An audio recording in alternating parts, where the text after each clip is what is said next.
한 주간도 주님의 사랑 안에서 또 평안하게 보내셨습니까? 함께 예배 드릴 수 있어서 감사하고 예배 드림이 기쁨입니다. 1920년대의 일입니다. 영국의 말로리라는 사람이 세계에서 가장 높은 산 에베레스트 산을 등정하는 도전을 했습니다. 1차 등정은 실패했습니다. 다시 도전했습니다. 2차 등정도 실패했습니다. 그리고 세 번째 도전을 할 때는 눈사태가 일어나서 말로리 대장과 여러 대원들이 참사를 당하고 말았습니다. 살아남은 대원들이 간신히 돌아왔을 때 영국인들은 그들을 위로하고 환영하는 파티를 열어주었습니다. 파티장에는 거대한 에베레스트 산의 사진이 걸려 있었습니다. 그때 생존해 돌아온 대원 중 하나가 그 산을 한참 동안 보더니 펜을 꺼내서 그 사진 위에다가 이런 글을 적었습니다. 에베레스트여, 너는 우리를 3번 패배시켰다. 그러나 우리는 반드시 이길 것이다. 왜냐하면 너는 더 이상 높아지지 않지만 우리의 꿈과 힘은 날마다 높아질 것이기 때문이다. 비록 말로리 대장과 여러 대원들을 에베레스트 산에 묻고 돌아와야 했지만 그들은 포기하지 않았습니다. 왜 그들은 포기하지 않았을까요? 무엇이 그들을 포기할 수밖에 없는 그 자리에서 다시 일어나게 만들었을까요? 우리도 일상생활과 신앙생활을 하면서 포기하고 싶을 때가 많습니다. 코로나19는 우리의 일상생활과 신앙생활을 많이 바꾸어 놓았습니다. 소상공인과 자영업자들은 과거 사스와 메르스와는 비교될 수 없을 정도로 코로나19는 우리의 일터와 생업의 현장을 바꾸어 놓았고 그야말로 최악 중에 최악이라고 아우성입니다. 코로나는 우리의 신앙생활도 바꾸어 놓았습니다. 공동체로 모이는 것이 제한되기 때문에 주일 예배와 주중 기도회는 드리고는 있는데 온전히 이루어지지는 않고 있습니다. 목회교육에 따르면 3월 8일 오늘 오후 예배는 양육훈련 개강 예배로 드려야 합니다. 그런데 할 수 없는 환경입니다. 환경은 우리를 모일 수 없도록 만듭니다. 그런데 더 안타까운 것은 그 환경에 우리의 마음도 지배를 받고 있다는 것입니다. 모이지 않습니다. 기도하지 않습니다. 있는 곳에서도 예배하지 않습니다. 하나님의 말씀인 성경으로부터는 점점 멀어져 가고 있습니다. 한번 무너진 예배가 회복되는 것은 참 어렵습니다. 한번 멈추어진 기도를 다시 시작하는 것은 쉽지가 않습니다. 잘은 모르겠지만 코로나19도 끝날 때가 있을 것입니다. 근데 담임 목사로서 저는 그때 예배를 어떻게 회복해야 할 것인가? 한번 무너져 버리는 그 예배를 어떻게 다시 재건할 것인가? 그리고 멈추어 버린 기도를 어떻게 다시 시작할 것인가?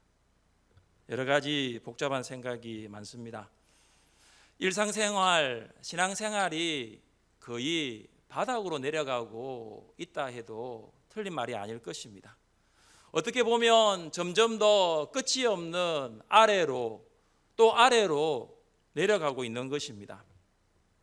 그러나 우리는 오늘 성경에서 완전히 바닥까지 내려갔던 한 사람이 다시 일어나는 것, 그가 다시 일어나서 하나님께서 그에게 주신 그 길을 묵묵히 걸어간 것을 볼 수가 있습니다. 만약 지금 우리의 일상생활과 신앙생활이 점점 바닥으로 내려가고, 아니 바닥이라면 오늘 이 말씀을 통하여 다시 일어나 하나님께서 주신 길을 걸어갈 수 있기를 주님의 이름으로 축복합니다. 우리를 다시 일어나게 만드는 건 무엇일까요? 부활의 능력은 우리를 다시 일어나게 만듭니다. 한번 따라해 보겠습니다. 부활의 능력으로 일어납시다. 부활의 능력으로 일어납시다. 바울과 바나바가 루스드라에서 선천적 지체 장애인을 일어나 걷게 했습니다. 이 기적을 통하여 루스드라의 사람들은 우상 숭배를 버리고 창조주 하나님께로 돌아오게 하는 복음을 들었습니다. 그들은 예수님의 십자가의 죽으심과 부활을 믿음으로 그리스도인 신자가 되었습니다. 그런데 문제가 생겼습니다. 루스드라에 있는 유대인이 비스디아와 또 안디옥과 이고니온의 유대인들에게 통보를 하였는지 유대인들이 루스드라에 도착한 것입니다. 이고니온이 비스디아 안디옥에서 100km 떨어진 것을 감안해 본다면 이고니온과 안디옥의 유대인들이 루스드라까지 온 것 참 쉽게 간과할 수 없는 부분입니다. 안디옥과 이고니온에서 바울과 바나바를 박해하고 쫓아내었던 그 유대인들이 루스드라까지 와서 복음 사역을 방해한 것입니다. 유대인들은 루스드라 사람들을 선동했습니다. 그들이 어떤 방식으로 선동을 했는지는 알 수는 없지만 바울과 바나바가 루스드라 사람들의 종교를 파괴하려고 한다, 그들이 가지고 있는 종교를 개종하려고 한다라고 했을 것입니다. 이것은 당시 종교를 가장 소중하게 여겼던 사람들의 마음을 움직이기에는 굉장히 설득력이 있었을 것입니다. 종교의 마음이 고착된 사람은 선동하는 사람에 따라 움직이게 되어 있습니다. 신천지의 마음이 고착된 사람, 이만희가 나와서 이야기하고 상부에서 지시가 내려오면 거기에 따라 움직이는 거예요. 루스드라 사람들은 유대인들에 의해서 마음이 움직이게 되었습니다. 루스드라 사람들과 유대인들은 바울에게 돌을 던지기 시작합니다. 날아온 돌은 바울의 머리와 얼굴, 가슴과 팔, 다리에 부딪혔습니다. 피멍이 들고 살이 떨어져 나가고 피투성이가 되었습니다. 유대인들의 집단 돌 팔매질은 결코 멈추지 않았습니다.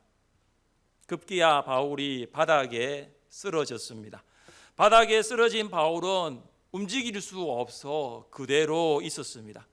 바울이 쓰러진 주변에는 날아온 돌들이 너저분하게 뒹굴고 있었습니다. 유대인들은 바울이 쓰러진 곳을 갔을 때 그들은 바울이 죽은 줄로 생각했습니다. 시체를 루스드라 성 안에 둘 수 없으니 바울을 이제 성 밖으로 끌어낸 것입니다. 성 밖으로 끌어내어진 바울 어떻게 되었습니까? 함께 20절 말씀을 읽겠습니다. 제자들이 둘러섰을 때에 바울이 일어나 그 성에 들어갔다가 이튿날 바나바와 함께 더베로 가서. 아멘. 루스드라에서 바울이 전한 복음을 듣고 예수님을 믿게 된 제자들이 바울 주변으로 모여들었습니다. 그들도 바울의 상태를 보고 혹시 바울이 죽었다면 이제 이후 장례 절차를 집행하기로 했던 것입니다. 집단 돌 팔매질로 죽은 줄로만 알았던 바울이 어떻게 되었습니까? 바울이 일어났습니다. 유대인들이 보기에도 죽었던 바울, 루스드라 성도들이 보기에도 죽은 줄로만 알았던 바울이 자리에서 일어난 것입니다. 쓰러진 자리에서, 절망의 자리에서, 죽음의 자리에서 다시 일어나게 된 것입니다. 사랑하는 성도 여러분, 돌 하나만 맞아도 죽을 수 있습니다. 그런데 바울은 돌 하나가 아니라 많은 유대인들로부터 집단적으로 돌 팔매질을 당한 것입니다. 유대인들이 보기에도 바울은 죽었습니다. 루스드라의 그리스도인들, 성도들이 보기에도 바울은 죽은 줄로만 알았습니다. 그런데 바울이 일어났습니다. 어떻게 바울이 다시 일어날 수 있었을까요? 20절에 보시면 바울이 일어나가 있는데 여기 일어나라는 동사는 헬라어로 아나스타스입니다. 이 아나스타스는 부활을 말할 때 사용하는 단어예요. 바울이 비시디아 안디옥 회당에서 이런 설교를 했습니다. 하나님이 예수를 일으키사 우리 자녀들에게 이 약속을 이루게 하셨다 함이라. 시편 2째 편에 기록한 바와 같이 너는 내 아들이라. 오늘 너를 낳았다 하셨고 또 하나님께서 죽은 자 가운데서 그를 일으키사. 바울이 설교한 내용 가운데 반복적으로 나타나는 표현이 뭐냐 하면 하나님이 예수를 일으키사 하나님께서 죽은 자들 가운데서 그를 일으키사예요. 하나님께서는 죽은 자 가운데서 예수님을 일으키셨습니다. 예수님을 일으키신 거 이것이 두 글자로 뭡니까? 부활이에요. 하나님께서는 예수님을 죽은 자 가운데서 부활하게 하신 거예요. 누가 바울을 일으켰습니까? 하나님께서 죽은 줄로만 알았던 바울, 아니 죽은 것처럼 여겼던 그 바울을 일으켜 세우신 거예요. 그래서 바울은 부활의 능력으로 일어나게 된 것입니다. 사랑하는 성도 여러분, 부활의 능력은 우리를 다시 일어나게 합니다. 코로나19를 인하여 우리의 일상생활과 신앙생활이 마치 고장난 시계와 같이 아예 멈추어 버린 것처럼 보인다 할지라도 우리의 생활을 다시 일으킬 수 있는 것은 부활의 능력임을 믿으시기를 바랍니다. 우리의 능력, 인간의 능력, 인간의 지식과 과학과 의학마저도 우리를 일으킬 수 없습니다. 우리가 그것을 너무 여실히 보고 있지 않습니까? 죽음만큼 우리를 한없이 낮추게 만드는 것, 죽음만큼 우리를 주저앉게 만드는 것도 없습니다. 우리는 죽음을 두려워하고 그 앞에서는 너무나 끝도 없이 작아집니다. 그러나 세상에서 죽음을 이기신 분, 죽음을 두려워하지 않으신 분, 죽음 앞에서도 절망하지 않으신 분, 죽음 앞에서도 다 이루었다라고 말씀하신 그분이 누구입니까? 예수 그리스도이십니다. 예수의 말씀을 들어보십시오. 예수께서 이르시되 나는 부활이요 생명이니 나를 믿는 자는 죽어도 살겠고 무릇 살아서 나를 믿는 자는 영원히 죽지 아니하리니 이것을 내가 믿느냐. 예수님은 부활과 생명이십니다. 부활하신 예수님을 믿는 자는 죽어도 살겠고 살아서 믿는 자는 죽지 아니할 것입니다. 부활하신 예수님을 마음에 영접한 성도 비록 쓰러져 바닥에 있을지라도 다시 일어나 하나님께서 주신 그 길을 걸어가게 될 줄 믿으시기를 바랍니다. 우리를 다시 일어나게 하는 거 무엇일까요? 하나님의 나라는 우리를 다시 일어나게 합니다. 죽음의 자리에서 다시 일어난 바울은 바나바와 함께 더베로 가서 복음을 전하였습니다. 더베 사람들은 바울이 전하는 복음을 듣고 그리스도인 제자가 되었습니다. 더베에서의 복음 사역은 열매가 많았던 것으로 보입니다. 더베의 사역을 마친 바울은 그 다음 어떻게 했습니까? 루스드라와 이고니온과 안디옥으로 돌아가서 죽음의 자리에서 다시 일어난 바울이 1차 선교 여행지를 역순으로 합니다. 그래서 루스드라를 먼저 가고 그 다음 이고니온, 안디옥으로 돌아갑니다. 역순으로 간 거예요.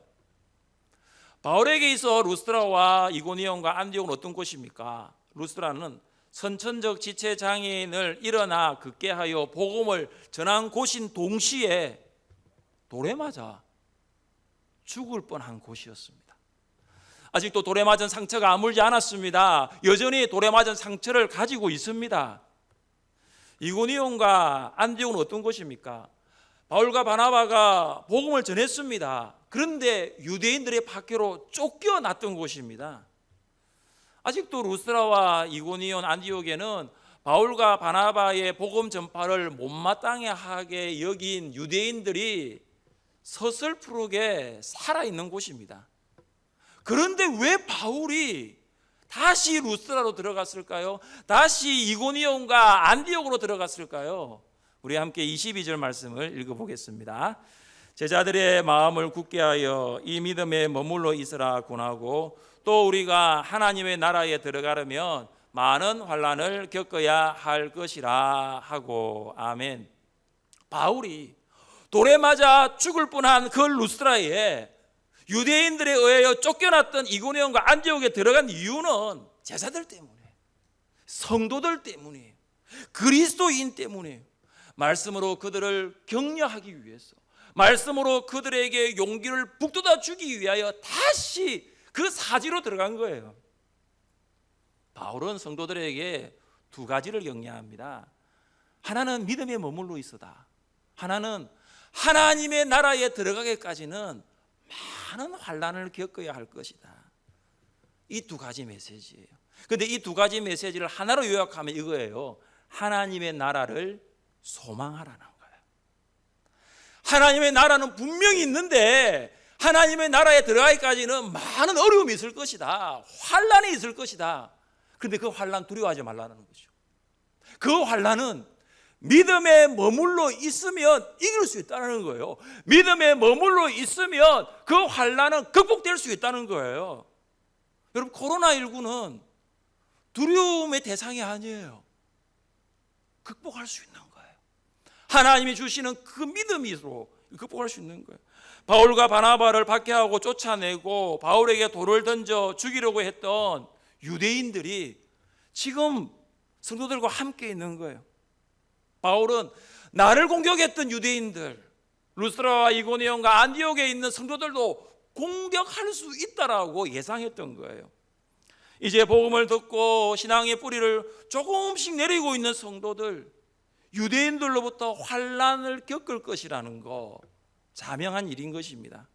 사랑하는 성도 여러분, 우리는 복음을 듣고 신앙으로 세상에 살아가면서 여러 가지 환난을 겪습니다. 박해를 받고 관계가 끊어지고 물질적인 손해가 있고 건강이 악화될 수 있습니다. 장사가 안 되고 매출이 떨어지고 불경기가 찾아오고 실직이 되고 일자리까지 잃어버릴 수 있습니다. 신앙생활을 한다고 해서 항상 잘 되고 좋고 성공하는 것만은 아닙니다. 신앙생활 전과 후가 외형적으로는 달라진 것이 없는 것처럼 보입니다.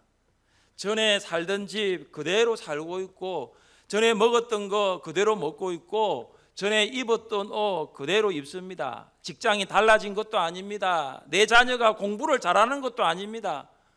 어떤 사람은 신앙생활 하면은 참 잘 된다던데, 형통한다던데, 그 말은 나와는 아무 상관이 없는 것 같이 보입니다. 외형적으로 달라진 것이 없어요. 그런데 한 가지가 달라진 것이 있습니다. 아침에 일어나면서 저녁에 잠자리에 들 때까지 이것만 생각하면 행복해요. 코로나 바이러스보다 이것은 비교할 수 없을 정도로 확장성이 엄청납니다. 먹지 않아도, 내가 제대로 생활하지 못해도 이것만 내 마음에 품고 이것만 노래하고 묵상하고 찬양하면 기뻐요. 그것이 무엇일까요? 하나님의 나라입니다. 우리 안에 하나님의 나라가 있습니다. 우리는 하나님의 나라를 소망하면서 살아가고 있습니다. 신앙생활을 하면서 박해받고 어려움을 만나 완전히 쓰러져 정말로 일어날 수 있는 힘이 없을 때 하나님의 나라를 소망하며 일어나는 거예요. 하나님의 나라를 소망하면서 다시 일어날 수 있는 것입니다. 만일 땅에 있는 우리의 장막집이 무너지면 하나님께서 지으신 집 곧 손으로 지은 것이 아니요 하늘에 있는 영원한 집이 우리에게 있는 줄 아느니라. 참으로 우리가 여기서 탄식하며 하늘로부터 오는 우리 처소로 덧입기를 간절히 사모하노라. 우리의 육신이 무너지고 우리의 삶의 터전이 무너지고 손으로 지은 모든 것이 무너지더라도 하나님의 자녀인 우리가 궁극적으로 소망해야 할 것이 무엇입니까? 육신이 아니에요. 삶의 터전이 아니에요. 하나님 아버지께서 지으신 영원한 집, 하나님의 나라를 사모하는 것입니다. 그 나라는 인생이 끝나는 지점에 들어갈 수 있는 거예요. 그 나라는 인생이 끝나는 시점에 들어갈 수 있는 거예요. 그러나 지금은 아닙니다. 우리는 하나님의 나라에 도착하지 않았습니다. 우리가 해야 할 일이 있기 때문이에요. 그것은 세상에서 하나님의 나라의 표징인 교회를 세우는 거예요. 우리 함께 23절 말씀을 읽어보겠습니다. 각 교회에서 금식 기도하며 그들이 믿는 주께 그들을 위탁하고. 아멘. 바울과 바나바가 무엇을 했습니까? 지금 바울과 바나바가 사지로 들어가면서 한 일이 뭐예요? 교회를 세운 거예요. 루스드라 교회, 이고니온 교회, 비시디아 안디옥 교회를 세운 거예요. 사람들에게 복음을 전하고 교회를 세우지 아니하면 구원받은 성도들이 영적으로 성장할 수가 없습니다. 교회를 세우지 않는 것은 자녀를 출산하지만 양육을 하지 않고 그냥 버려두는 것과 다름이 없습니다. 바울과 바나바가 위험을 무릅쓰고 다시 박해받은 그 도시로 들어간 이유는 교회를 세우기 위해, 교회를 통하여 성도들의 신앙이 성장하고 교회를 통하여 성도들의 신앙이 열매 맺게 하기 위해서입니다. 그래서 교회마다 장로를 선택합니다. 그리고 바울이 떠나더라도 그 장로들이 성도들을 돕고 격려하도록 합니다. 하나님의 나라는 우리의 인생이 끝나는 시점에서 들어가는 나라일 뿐만 아니라 우리가 인생을 살아가는 날 동안 하나님의 나라인 표징인 교회를 통하여 하나님의 나라를 경험할 수 있는 것입니다. 초대교회 성도들은 교회에 모였습니다. 사도들로부터 말씀을 배우고 하나님을 찬양했습니다. 그들은 교회에 모였습니다. 함께 기도했습니다. 성도의 교제를 나누었습니다. 그래서 유대 종교 지도자들로부터의 박해, 환난을 견딜 수 있었어요. 그것을 통해서 믿음 안에 거할 수 있었어요. 코로나19 바이러스로 인하여 우리가 그동안 공동체로 모여서 함께 하였던 시간이 참 감사했다, 참 행복했다라는 생각을 하고 있습니다. 우리 모두가 완벽하지는 않지만, 완전하지는 않지만, 그러나 교회에서 서로를 격려하고 위로하며 하나님의 나라를 세워 나가고 있었습니다. 주일인데 교회 갈 수 없고 주일인데 예배를 드릴 수 없다는 것은 하나님의 나라를 사모하는 우리의 마음을 점점 멀어지게 만듭니다. 우리는 교회 안에서 경험하는 하나님의 나라를 통해서 다시 일어날 수 있는 거예요. 육체적으로 굉장히 피곤하게 한 주를 살아도 하나님 앞에 나와 예배하고 교제하고 훈련받고 기도하면서 하나님의 나라를 사모하고 그것을 소망함을 통해서 다시 힘을 얻어 일주일을 시작하게 되는 것입니다. 코로나 사태가 빨리 종식되어 공동체로 모여서 하나님의 나라를 누리며 영원히 살게 될 하나님의 나라를 소망하는 날이 속히 올 수 있기를 간절히 바랍니다. 셋째, 우리를 다시 일어나게 하는 것은 무엇일까요? 선교 보고는 우리를 다시 일어나게 합니다. 바울과 바나바가 처음 버가를 방문했을 때 그들은 버가 사람들에게 복음을 전할 수가 없었습니다. 왜냐하면 마가 요한이 선교팀을 떠나서 예루살렘으로 돌아갔던 도시가 버가였어요. 그래서 버가에서는 복음을 전하지 못했습니다. 그래서 돌아오는 길에 버가를 들리게 됩니다. 그래서 그 버가에서 복음을 전하였습니다. 그리고 바울과 바나바는 이제 버가에서 아탈리아로 가서 거기서 배를 타고 그들이 처음 파송받은 교회 수리아 안디옥 교회로 도착합니다. 바울과 바나바가 파송교회 안디옥 교회에 도착해서 무엇을 했습니까? 우리 함께 27절 말씀입니다. 읽겠습니다. 그들이 이르러 교회를 모아 하나님이 함께 행하신 모든 일과 이방인들에게 믿음의 문을 여신 것을 보고하고, 바울과 바나바는 그들을 파송한 안디옥 교회 성도들 앞에 뭘 했죠? 선교 보고를 한 거예요. 선교 보고의 핵심은 하나님께서 역사하셔서 이방인들에게도 믿음의 문을 여셨다라는 내용입니다. 그것은 그동안 구원의 대상을 유대인들에게만 한정했던 당시의 구원관을 뛰어넘는 획기적인 보고였습니다. 바울의 보고처럼, 바울의 고백했던 것처럼 하나님께서는 영생을 주시기로 작정된 자는 다 믿도록 하셨기 때문입니다. 거기에 이방인들도 포함이 된 거예요. 안디옥 교회의 성도들은 이방인들이 복음을 듣고 구원을 받았다라는 보고를 들었을 때 매우 고무되었고 아주 놀랐을 것입니다. 안디옥 성도들은 보내는 선교사로서 선교팀을 위하여 간절히 기도하면서 마음을 함께 모았습니다. 예배 시간마다, 기도 시간마다 바울의 이름을 부르고 바나바의 이름을 부르면서 그들의 사역을 중보했을 것입니다. 그래서 이 선교 보고 시간은 가는 선교사 바울과 바나바뿐만 아니라 보내는 선교사였던 안디옥 교회 성도들이 함께 감사하고 기뻐하고 감동받고 축제의 시간이 되었을 것입니다. 우리는 바울과 바나바의 선교 보고를 보면서 그 선교의 사역의 주체가 누구이라는 것을 알 수가 있습니까? 하나님이 함께 행하신 모든 일. 바울과 바나바가 선교의 주체가 아니라 하나님께서 그 일을 행하셨다. 하나님이 사역의 주체시다. 실제적인 선교 사역은 하나님이 하셨다는 것을 알 수가 있습니다. 선교는 하나님께서 하시는 일입니다. 선교의 주체는 하나님이십니다. 선교사는 하나님께서 행하시는 일에 도구로 쓰임 받는 사람입니다. 안디옥 교회가 어떻게 바울과 바나바를 선교사로 파송하였습니까? 주를 섬겨 금식할 때에 성령이 이르시되 내가 불러 시키는 일을 위하여 바나바와 사울을 따로 세우라 하시니, 불러 시키는 일, 선교입니다. 하나님께서 선교를 위하여 바울과 바나바를 파송하라고 하셨습니다. 하나님께서는 이방인 선교에 대한 계획을 세우셨고 그 계획을 이루기 위하여 안디옥 교회를 주목하셨고 안디옥 교회 안에 있는 바울과 바나바를 선교사로 보내신 것입니다. 선교 계획, 선교 실행, 그리고 선교 보고는 하나님께서 행하신 모든 일입니다.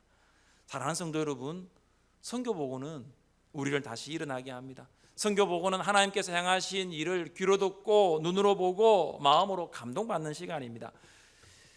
연약한 자기 자신과 답답한 환경만을 보고 있는 우리에게 선교 보고는 하나님께서 연약함과 답답함을 초월하여 뛰어넘어 일하시는 것을 발견하도록 만듭니다.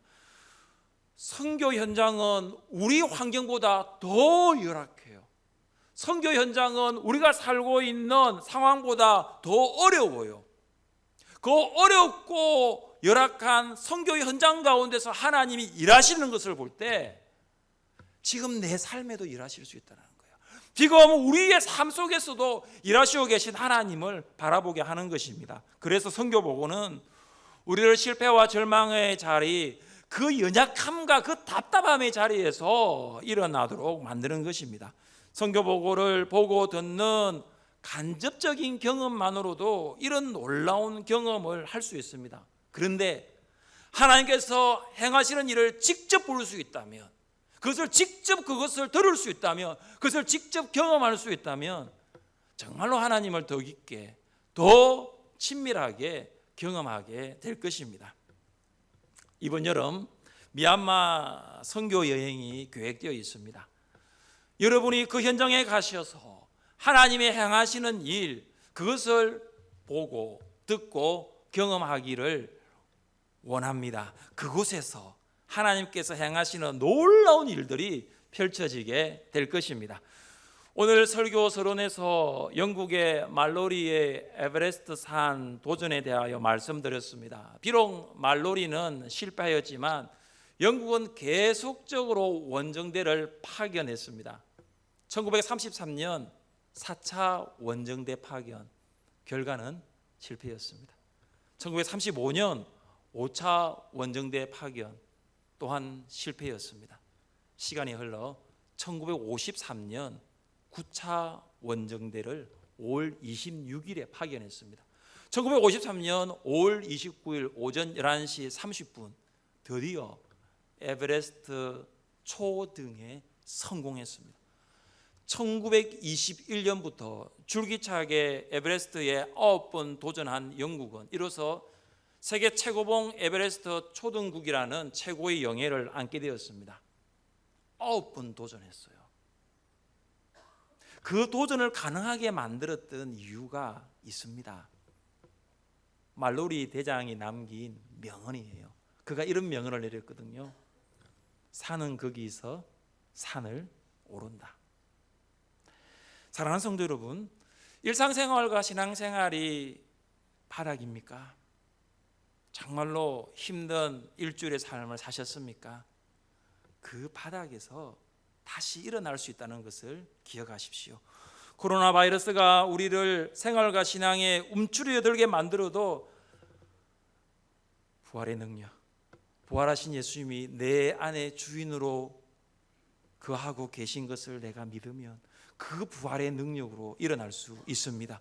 우리 안에 있는 하나님의 나라, 우리가 소망하고 있는 그 하나님의 나라가 우리를 다시 일어나게 합니다. 우리를 다시 일어나게 하는 것, 하나님께서 내 삶 속에서 행하신 일이에요. 내가 전도하고 선교하고 교회 봉사하고 주님의 일을 수종 들을 때에 하나님께서 내 인생 가운데, 내 신앙 가운데 그 행하신 일을 묵상할 때 다시 일어나게 될 줄 믿습니다. 다시 일어나 전과 같이 살아가는 여러분 될 수 있기를 주님의 이름으로 축복합니다. 우리 함께